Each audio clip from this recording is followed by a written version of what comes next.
सुप्रभात छात्रों, आज हम शास्त्री द्वितीय वर्ष का क्लास लेंगे जिसमें हम आप लोगों को रश्मि रति का प्रथम सर्ग पढ़ा रहे थे छात्रों। ठीक है, तो हम 26 पद पढ़ा चुके थे प्रथम सर्ग का।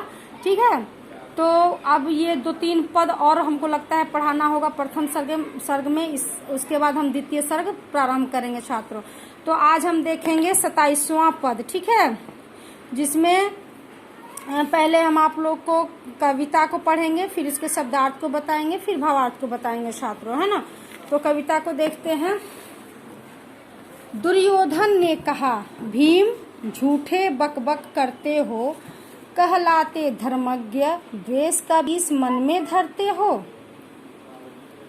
बड़े वंश से क्या होता है, खोटे हो यदि काम, नर का गुण उज्ज्वल चरित्र है, नहीं वंश धन धान, है ना। तो छात्रों, इससे पहले हम देखें कि किस तरह भीम जो है वो कर्ण को एक तरह से क्रोधित होकर कर्ण के बारे में कहते हैं कि अंग्रेज बन जाने से कुछ नहीं होता है, तुम क्या इस राज को चला पाओगे। यानी कि उसके अंदर, भीम के अंदर जो है वो कर्ण के प्रति एक तरह से ईर्ष्या देश उत्पन्न हो गया था छात्रों। ठीक है, तो वो उसे ये साबित करना चाहता है कि तुम सुत पुत्र हो, इसलिए तुम ये राज्य को नहीं चला पाओगे। लेकिन वहाँ की जनता जो है वो कर्ण के गुणों को देखकर उसे जय जयकार, महाराज अंगेश जय जयकार करते आई है। ठीक है छात्रों, तो उसके आगे पुनः भीम के इन बातों का जवाब देते हुए दुर्योधन कहते हैं, दुर्योधन ने कहा, भीम झूठे बकबक करते हो।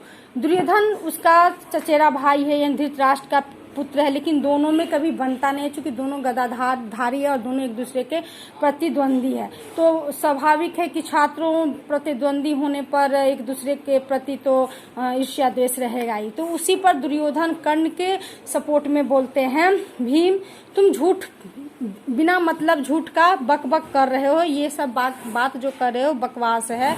क्यों?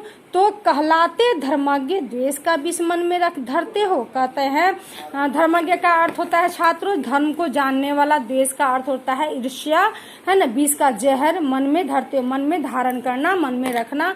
तो दुर्योधन जो है भीम से कहते हैं कि तुम एक धर्मज्ञ यानी धर्म को जानने वाले हो और तुम्हारे मन के अंदर इतना सारा विष का द्वेष भरा हुआ है, ये तुम्हें शोभा नहीं देती है। इस बात को तुम खत्म करो, है ना। बड़े वंश से क्या होता है, खोटे हो यदि काम। अगर तुम बड़े वंश में तुम जन्म लिए हो, लेकिन तुम्हारा काम अगर खोटा है, खोटा मतलब जिसका कोई अस्तित्व नहीं है, तो वो बेकार है। लेकिन कर्ण जो है वो बड़े वंश में जन्म नहीं लिया है, लेकिन उसका कर्म जो है वो खोटा नहीं है, वो परफेक्ट है, मतलब सही है। तो वो एक तरह से सही मायने में वही राजा कहलाएगा। नर का गुण उज्ज्वल चरित्र है, नहीं वंश धन धान। तो दुर्योधन कहते हैं कि अगर व्यक्ति में सारे गुण उज्जवल भरे पड़े हैं तो उसका चरित्र ही उसका सब कुछ है ना। चाहे वो बड़ा वंश में जन्म क्यों ना लिया हो, जैसे वंश धन धान, है ना।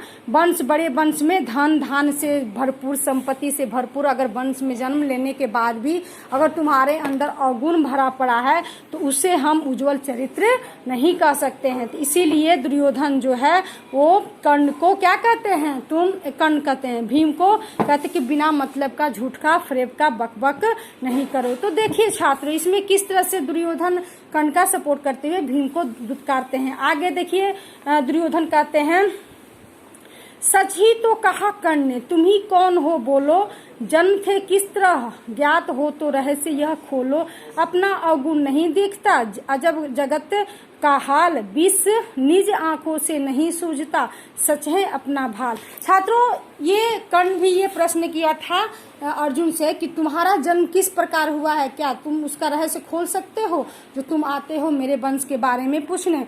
तो यही बात को, कर्ण के बात को ही दुर्योधन जो है वो ये भीम से कहते हैं कि क्या कर्ण ने सही कहा था कि तुम पांचों भाइयों का जन्म किस तरह से हुआ है, क्या ये रहस्य तुम खोल पाओगे? तो खोलो तब न जानेंगे कि तुम सच्चे मतलब भरतवंशी हो। अपना अवगुण नहीं दिखता, अजब जगत का हाल है। ये संसार ऐसा जगत मतलब संसार होता है छात्रों कि ये संसार ऐसा है कि अपने मन के अंदर जो अपने शरीर के अंदर जो अवगुण है उसे नहीं देखता है और दूसरे के अवगुण को देखने की कोशिश करता है। तो निज आंखों से नहीं सूझता, सच है अपना भाल। तो छात्रों ये दुर्योधन जो है इसको भीम से कहते हैं कि अपनी ही आंखों से अपना अवगुण नहीं दिखता है और चलते हो तुम दूसरे के बारे में जानने की कोशिश करते हो, तो ये गलत बात है ना। तो दुर्योधन किस प्रकार से भीम के बातों को जवाब दिया है, इसमें कवि दिनकर जी ने हमें दिखाने की कोशिश की है। यानी कवि दिनकर जी ने इतनी सरल भाषाओं में छात्रों इस काव्य को प्रस्तुत किया है कि बच्चा भी मतलब अगर जो हिंदी के जानकार है वो अच्छा से इसे व्याख्या कर सकता है छात्रों। तो हम आप लोग को यहाँ तक पढ़ा दिए, इसके आगे के पंक्तियों को अगले क्लास में लेंगे छात्रों। धन्यवाद।